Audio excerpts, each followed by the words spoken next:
Hello everybody on YouTube, this is Mr. Punko Son Away, and today we're going to react to the Angry Video Game Nerd with The Legend of Zelda Majora's Mask. Now, I missed out on his other video, which is his Spawn games, and it was mainly because about the issue, the new rule that YouTube's going to have for January. If you know what that is, then yeah. Anyways, this is just a test video to see if anything pops up. So let's get the show on the road.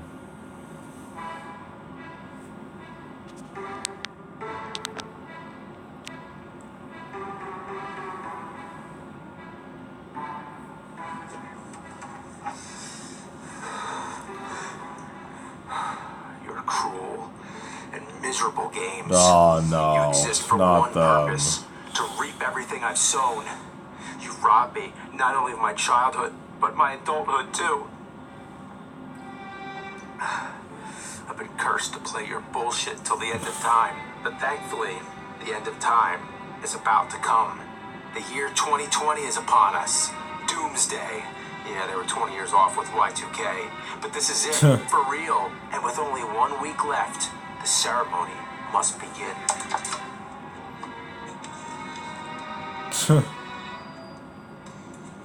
You must wear these masks until the midnight of New Year's. They've been carefully selected as caricatures of your true, shitty natures. Your mask represents the solicitor, the one who uses familiar source material to cash in and disrespects the love for the franchise. You don't respond to love. You only respond to what your petty hunger dictates, to things that have value. You're the kind that appraises franchises without seeing their beauty. You're nothing but greed. Your mask is the overzealous coward, the one who has nothing to give but somehow gives too much of it. You're an overflowing garbage can of filth, bloated and packed to the gills with nonsense, bullshit to the highest capacity to hide your incompetent, broken gameplay. Yeah, you know how that was. was. You Dr. Jekyll and Mr. Hyde. Punisher, tricking me with useless weaponry and sucker punch pitfalls at every step. You see humanity as small animals caught in a trap to be tortured. Your pleasure is the giving of pain. From this you feel the same sense of joy one might get from a kiss or an embrace. Shame on you. Shame on all you shitty games.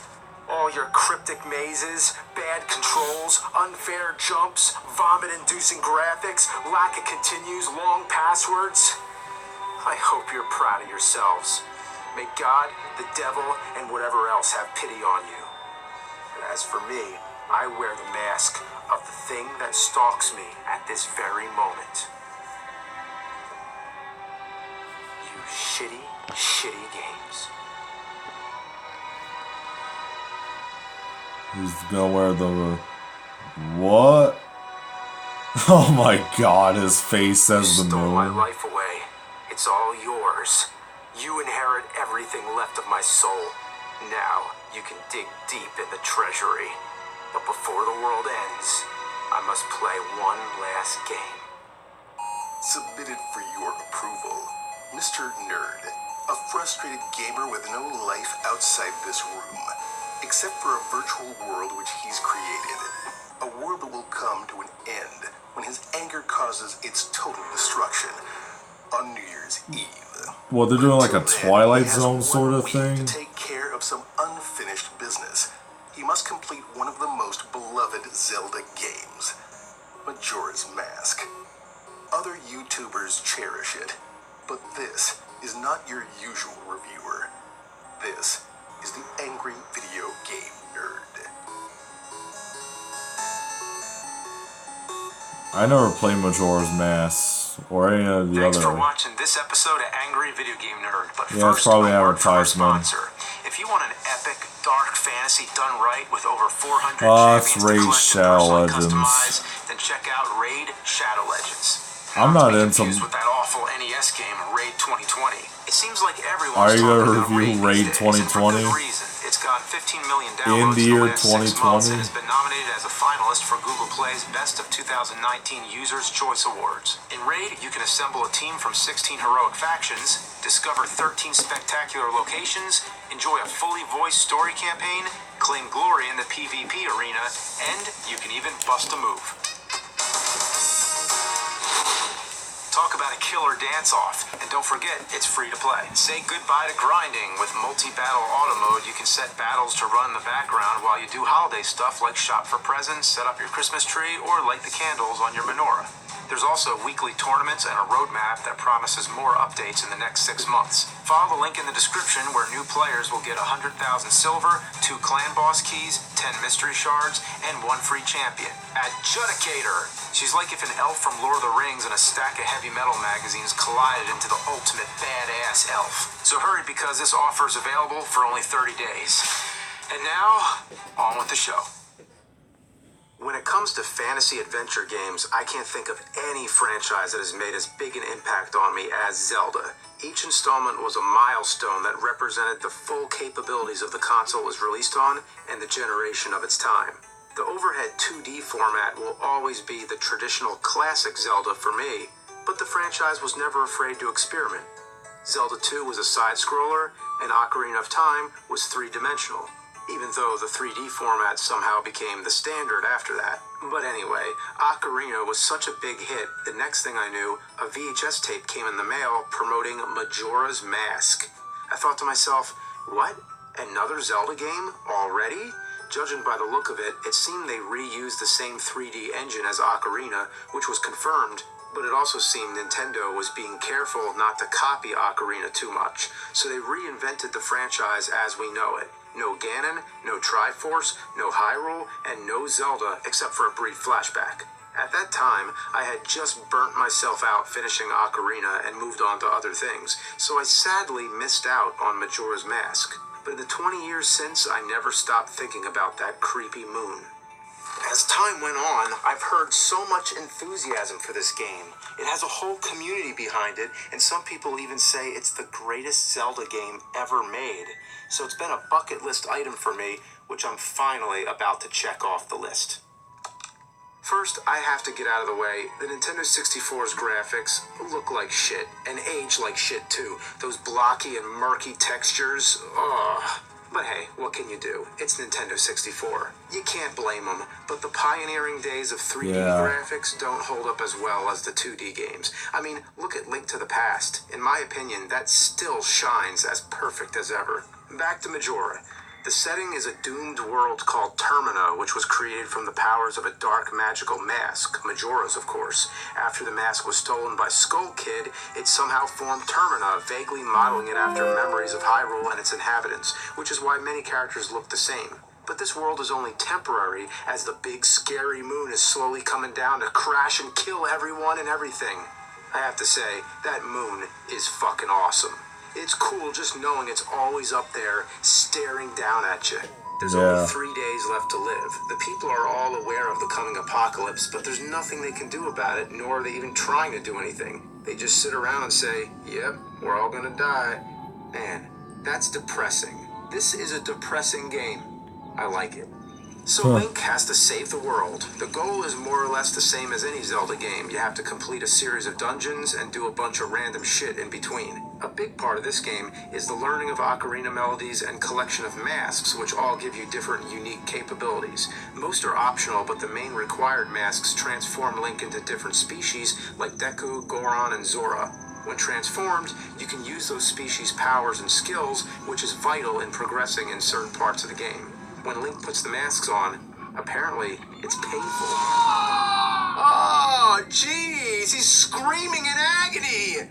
Man, I feel bad for making him do that. In short, it's your typical Zelda with some new game mechanics here and there. However, there is one major thing that sets it apart from the others. As I said before, they had to do something to make it stand out from Ocarina. Well, they figured, why not give it a time limit? Zelda with a time limit? Yeah. How does that work? Well, as mentioned, the moon is going to destroy everything in 3 days, which roughly translates to 1 hour of playtime, unless you play the song of inverted time, which slows it down and gives you almost 3 hours. If you let the clock run out, what happens? Well, of course I had to find out. the moon comes down and obliterates everything. Yeah, I've seen all the other videos talking about this game.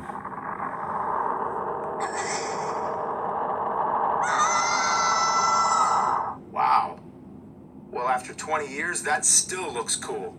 So, what exactly happens? Well, simply put, game over. Now, of course, you can't complete an entire Zelda game in less than 3 hours. That's where the Song of Time comes in. When you play it, it acts as Link's time machine, sending him back to the dawn of day one. You keep your melodies and masks and any major items you've collected, but the rest of the world resets. The characters you've met all have forgotten, and everything starts up again, as if nothing happened. So Link is basically experiencing the same thing as Bill Murray in Groundhog Day, cursed to relive the same events over and over. No wonder why he acts like there's no consequences. Breaking into people's homes, strutting around like he owns the place, walking away from explosions, getting drunk at the bar, dancing in front of strangers, and igniting a bomb at somebody's front door to get them to come out, like some kind of mischief night prank. What an ass. So basically, any time before the third day ends, you have to play that song and go back in time. Otherwise, the moon will crash and you lose your progress. You just don't let it happen. Playing the song, it doesn't just send you back, it also saves the game. And it's the only way you can truly save. There is a quick save, which you can do by hitting owl statues, but that's only a temporary save that you can only load once. Yeah. So if you want to save and feel good about it, you got to go back in time. Now, I always thought saving was the preservation of progress up until the present time. But here, to save, you got to go back to the beginning. What kind of sense does that make?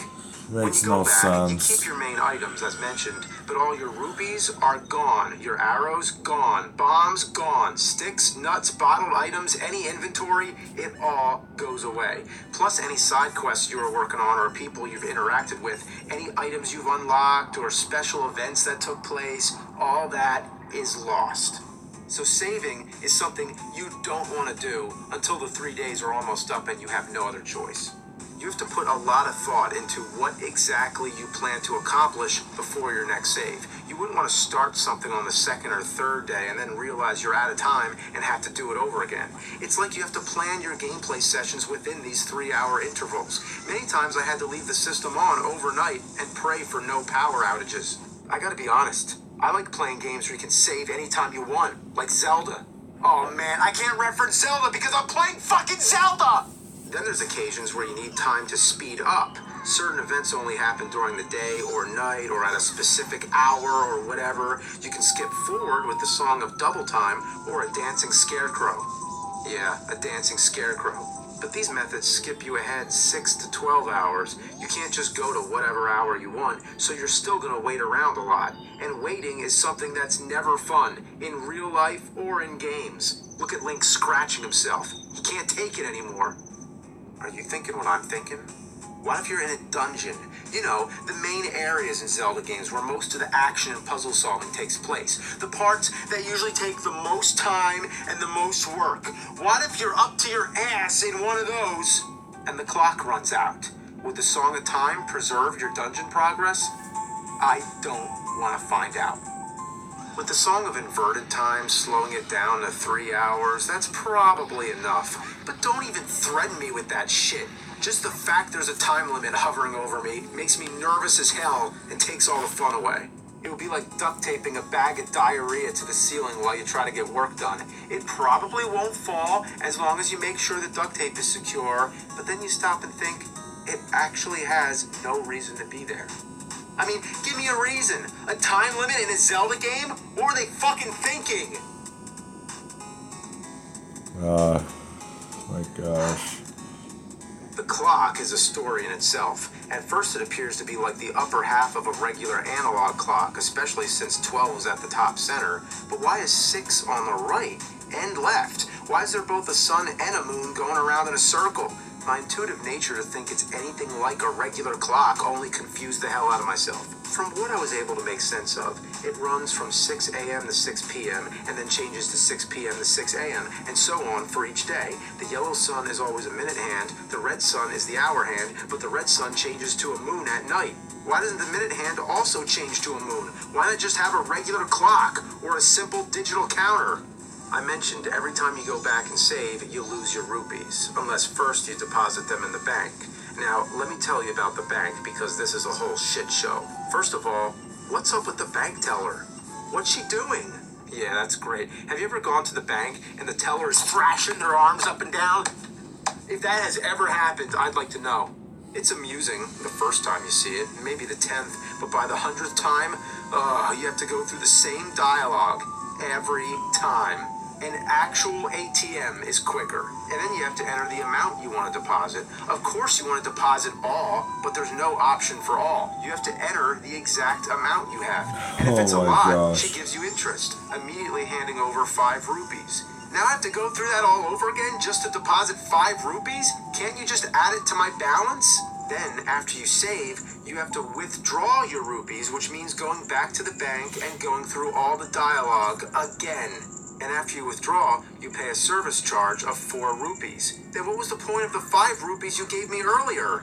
And there's no withdraw all option either. Again, you have to enter the exact amount. One time I only took out a partial amount, then decided I wanted more, and the dialogue started up again. Excuse me, but let me take a look at you. Ah, yes, Link. You have to recognize me again? I was just here. I didn't even go anywhere. Oh I've been standing right in front of your fucking face. You know how fast this could work? Like Does she have amnesia? Deposit, withdraw, all, or enter amount. What's so hard about that? Or even better, just keep your rupees, like every other Zelda game.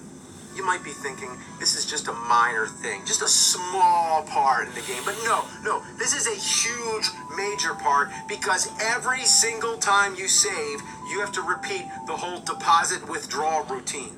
And it doesn't end there. You also have to restock your arrows, bombs, bottled items, everything. So good luck farming for all that shit every single time.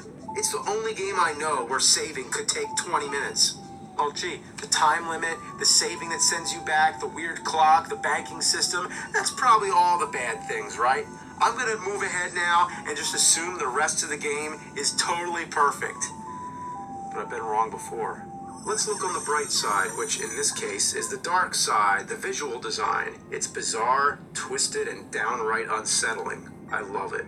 Dude, it's like a combination of Never-Ending Story and Nightmare Before Christmas. This game's got some weird shit. There's the happy mask salesman who speaks in jarring jump cuts and then without any warning strangles Link. Okay. For a bit too long. Then there's a certain song that summons a creepy Link statue. Oh, now that's some freaky deaky shit. Then there's beings known as them or they that come out at night. There's the professor with the goat-like head. Yeah, this guy's one of my favorites. There's Guru who plays the organ grinder. Faster and faster and faster. He keeps getting more and more tense. His anxious mood rubs off on you. Then there's mummies that stare into your soul. Oh, dude.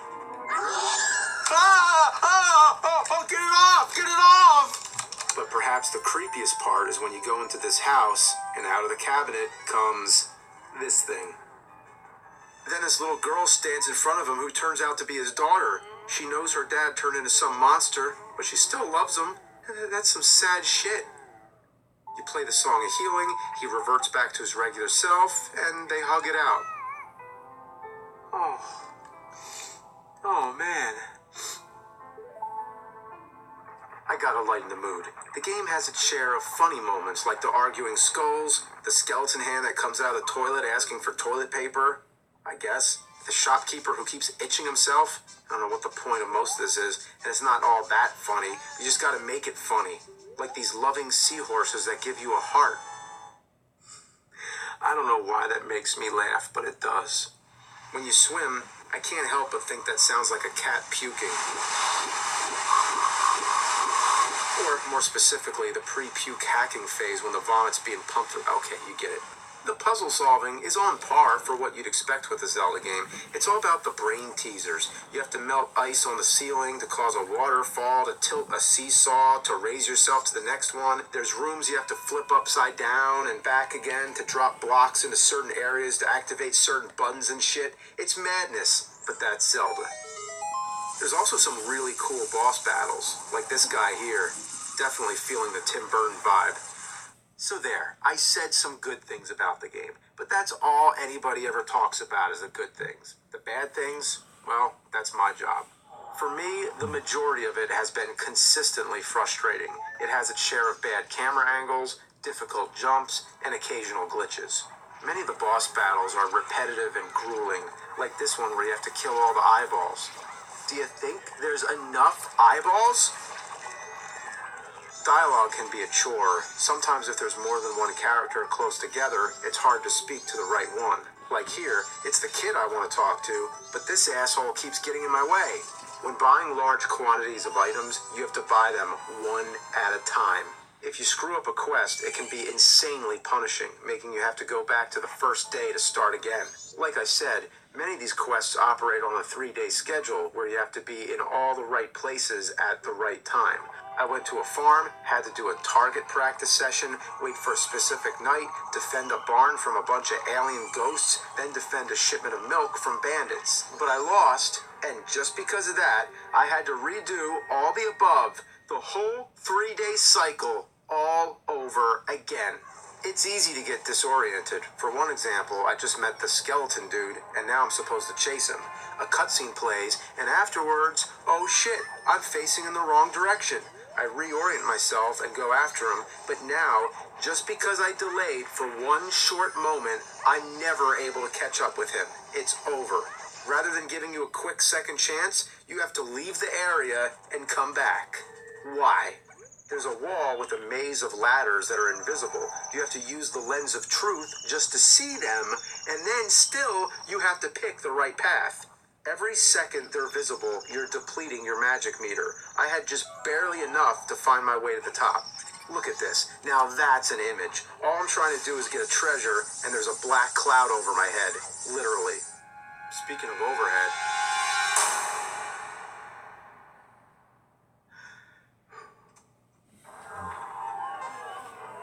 There's a couple times when you have to win a race. The first time you're in your Goron body rolling with other Gorons. At first it seems like a cool mini-game, but the problem is you have to come in first place. Not second, not third, first.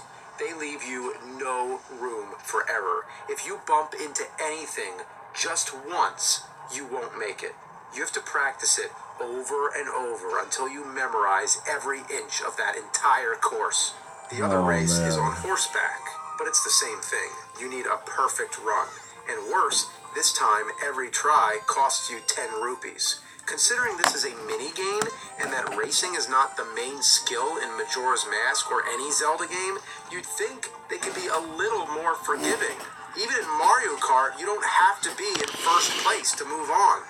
Yeah, and that's what makes it so great. Due to the clunkiness of the Nintendo 64 joystick. I give it some slack here because they hadn't yet perfected the feel of 3D games. But just try Breath of the Wild and then go back to this and you'll realize how far we've come. Breath of the Wild has perfect Link, control when you're for on a the Zelda menu game. screen, it's a little awkward moving around. Plus the warp screen, you'd think you can just push up to go up, but nothing works the way it should. For these screens, it would have been nice to have the option of using the D-pad. Aiming your weapons is never easy. I'm trying to hook shot onto the turtle's back. I've aimed for the shell, I've aimed for the tree, I've tried it from every angle I could think of, but it only works whenever it feels like it. There's many areas where you have to shoot ice arrows into the water to create glaciers to hop on, but sometimes it just doesn't work. There's no clear reason. Come on! Come on! What the fuck? I've heard in the 3DS version, the water sparkles to show you exactly where to shoot. I imagine the controls are a lot smoother on the 3DS too, and I think that's a great idea to re-release a game and fix up the flaws. But that doesn't erase the past, which is where I take you. So yeah, I would have probably had a better time with the 3DS version, but for historical sake, I gotta do the original. Anyway, now try shooting arrows through a flame to light a torch a mile away while standing on a spinning fucking platform. Here I'm trying to climb on the red pipe. Anytime you have to walk on a narrow path, it turns into a balancing act. All I'm trying to do is keep the joystick straight. Why is this so hard? Whoa, whoa, whoa, whoa, whoa! Fuck. Fuck. Keep Keep it steady, keep it steady. Oh my God, I'm stuck, I'm stuck. Whoa.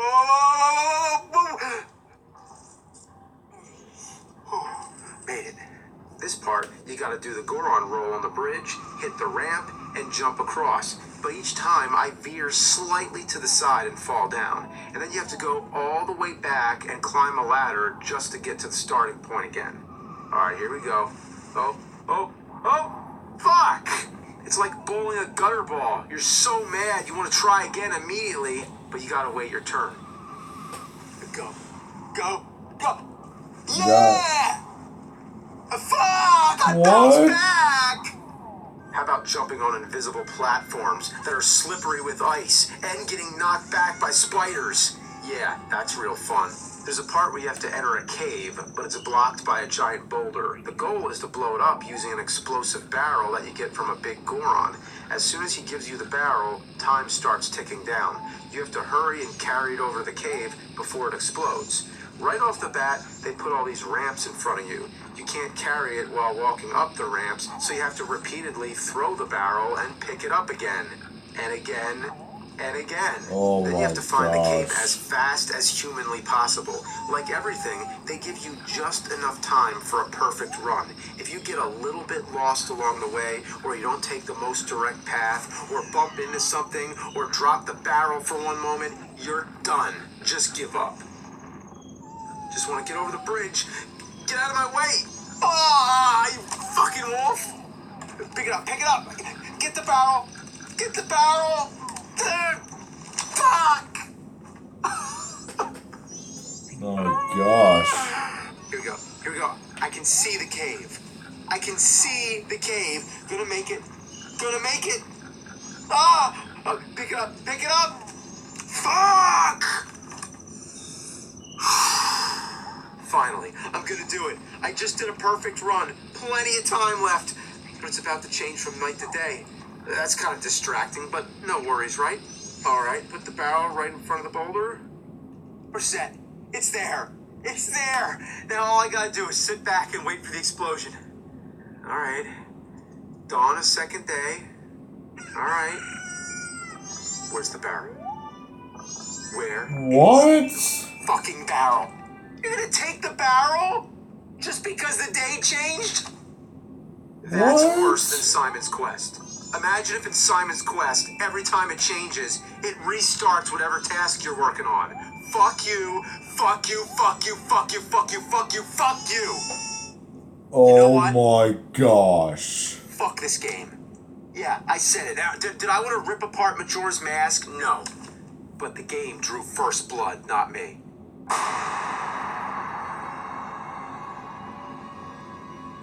The Great Bay Temple is the stuff of which nightmares are born. The stuff of legendary video game trauma. All I gotta say is, the Whirlpool Room. Oh, fuck me. The Whirlpool Room. It's a huge underwater room which is like the main hub of the entire dungeon, full of tunnels that lead every which way. Not even the map can make sense because you're never sure which level you're on. This is before 3D maps were common, like in Breath of the Wild. But besides being confusing, you can hardly control where you're going. The water pushes you all around, forcing you to swim in circles. Even if you know which tunnel you're trying to go in, the current will pull you away. You have to get tricky and hug the wall a certain way, and just as you're about to pass by the tunnel, you quickly turn into it. But if you screw up and get sucked into the wrong tunnel, it could shit you out in some other part of the dungeon you don't want to be in. And next thing, you're retracing your steps to get back to where you were.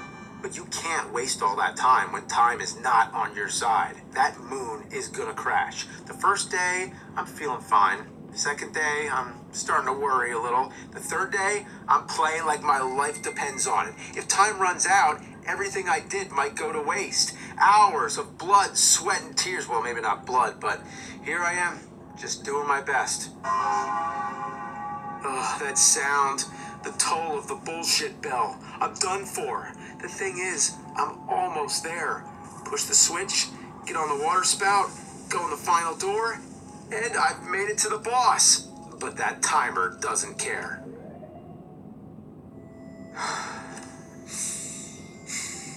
Give me a minute. 6 minutes. 6 minutes. don't think that's enough time. It might be. But I don't want to play the ocarina now because I'm not sure exactly what that does. So, these bosses, you can't be under a rush. You have to have patience so that you can watch the boss, learn their weak spot, find their patterns. But the way things are right now, I don't think this is happening. And if it does, it's going to be the last possible second. And then what if I have to bail out and use the ocarina, but I get knocked into the water and I can't use the ocarina or something? So I need to make a decision here.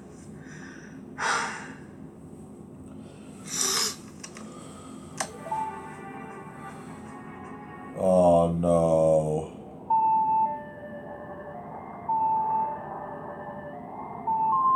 Please don't make me do the dungeon over.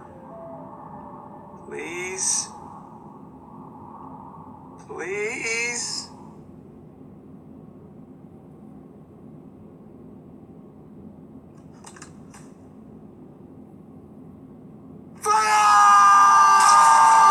Oh my.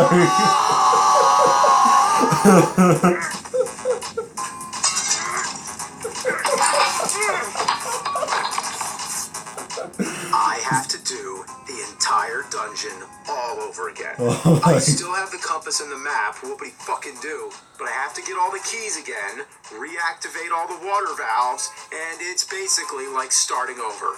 Ooh, I haven't felt this kind of rage in a long time. I can feel the diarrhea flowing through my veins. Oh, even with Jekyll and Hyde, I didn't have to play that shit for a solid week. Picking up the controller and starting this game is like a sentence. You're sentencing yourself to a punishment, and everybody else loves it. Well, I thought I loved shit. Majora's Mask? More like Major Ass! Alright, let's beat the fuck out of this game. Oh yeah, it's on now.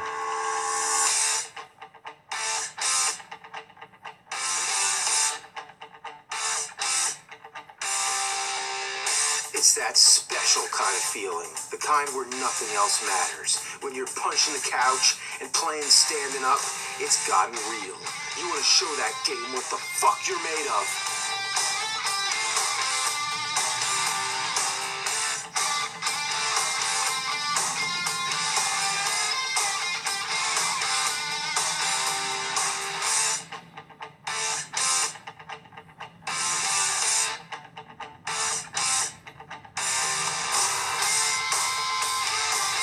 Oh my god. Is that really his beard? Oh my god.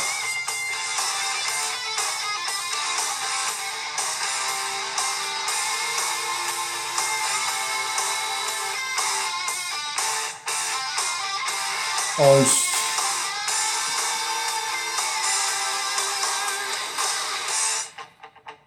sweat's going down.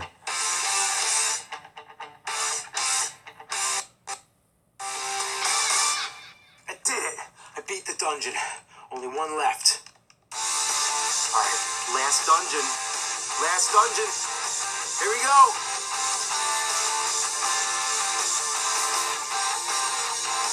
Alright, last dungeon. Yeah, take that, you fuck. Yeah, I did it. I beat the boss.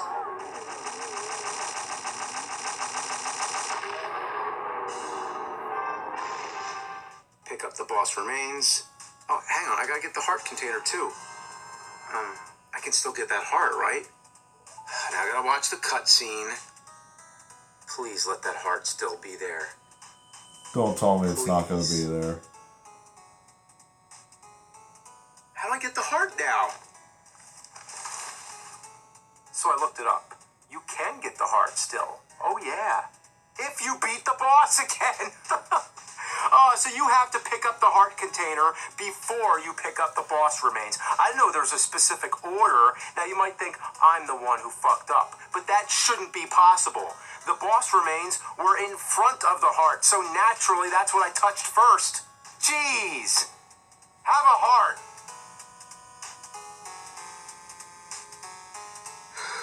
Am I done yet? Well, almost. There's a ton of quests left, mostly optional. I did one that had me running around delivering letters and waiting for people to show up in different places all throughout the 3-day cycle. The final part, you have to wait in a hotel room until there's only 1 minute and 30 seconds left on the timer. Needless to say, my nerves were skyrocketing again. But what happened here was perhaps one of the most solemn, doomy, and emotionally heart-wrenching scenes in the whole game. Or any game. These people are all sitting around waiting for the world to end. What can you say about that? They're only characters in a game, but I can't help but wonder what could be going through their minds. You're forced to stand there and wait with them until that counter goes down while the music just swells over you. Then the person you're waiting for enters the room and 2 long-lost lovers reunite and get married with Link as the witness. And with that resolved, they tell Link to take refuge as they both wait there, ready to die together at last. Wow. Goosebumps, man. I got 'em. All the R.L. Stine books. Then you encounter Skull Kid, play a melody, and summon 4 giants that come marching to hold the moon. It's like Atlas of Greek mythology holding up the heavens. And with that music playing over it, it's a truly epic scene. Then you ascend up into the moon, which doesn't look like a moon at all. Instead, it's a grassy field with a tree and a bunch of kids running around with masks. There's something really eerie about this. It's like a scene out of The Wicker Man. I mean the original, not the Nick Cage one. So there's still a lot to do here, but at this point, I'm taking the quickest possible route. I talk to the kid who's wearing Majora's mask. He warns me I only have weak masks. And I'm aware I haven't fully powered my sword or gotten the Fierce Deity mask or any of the things that are supposed to make the game a hell of a lot easier. Not to mention that heart they didn't let me get. But you know what? I'm going forward anyway. 'Cause fuck it. The final battle begins. Majora's mask floats all around, shooting lasers and spinning like a buzzsaw. I defend with my shield, carefully time my sword hits, and deflect the lasers back. It's a long process, but I beat him. Now what? The second form, Majora takes on a humanoid shape, dancing around like an idiot. The fuck? Okay. Is he doing the moonwalk? Okay. This time I play more offensive, going in He close did the and moonwalk. slashing away until he's done. Oh shit. This is where it starts, doesn't it? His third form doesn't mess around. He has these long whips that have such a great range. Even if you stand on the far opposite side of the room, you can still get hit. And once he hits you, he doesn't stop. Oh, come on, let me get up. Come on, you fucking piece of dog dick. I carefully aim my light arrows to stun him, then run across the room, and I just barely have enough time to get some sword swipes in. Rinse and repeat. And just a reminder, I do not have the recommended sword, all the masks, or all the heart containers. So, if all along you've been saying I suck at this game, well then suck on this shit!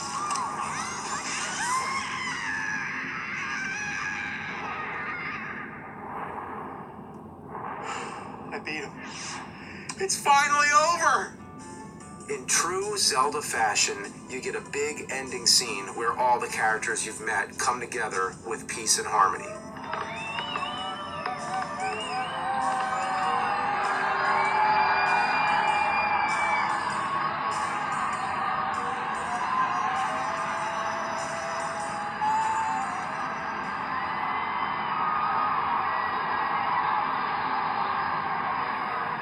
Is the world really going to end just because I have a distaste for Majora's Mask?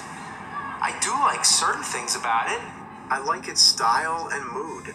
There's something profound and fascinating about the world of Termina, the interesting characters it's populated with, and their multiple storylines and personal tribulations.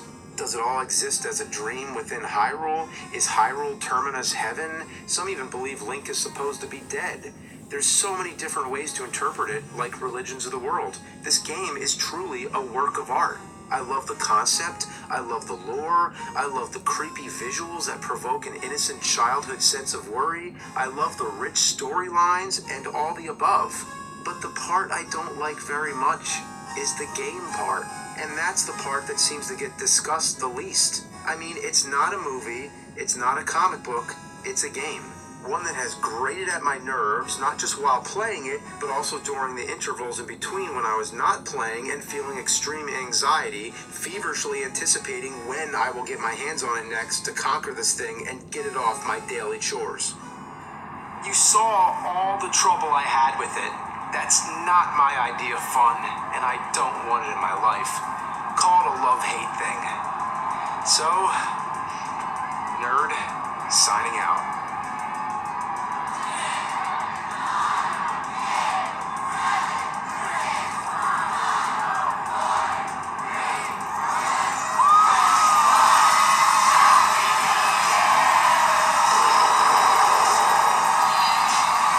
What the? We're still here. The world didn't end.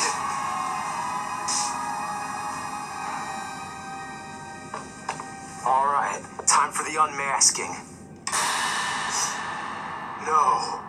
Raid 2020. No. No. No. Mr. Nerd, forever stuck in the world that exists in his mind, a world he cannot end, perpetually surrounding himself with games he hates yet cannot stop playing. Tonight's tale of the macabre, masochists, and Majora's Mask on the Angry Video Game Nerd.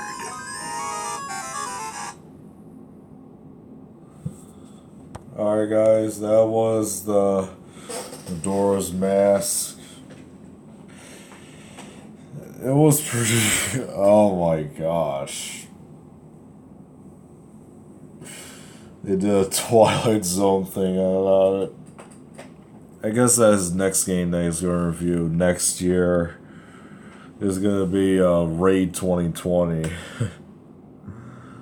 He did mention that game in another video. I think it was Bible Games. One of the Bible's Games episodes that he mentioned it. Anyways, thank you guys for watching. Until next time, I'll see you in the next video.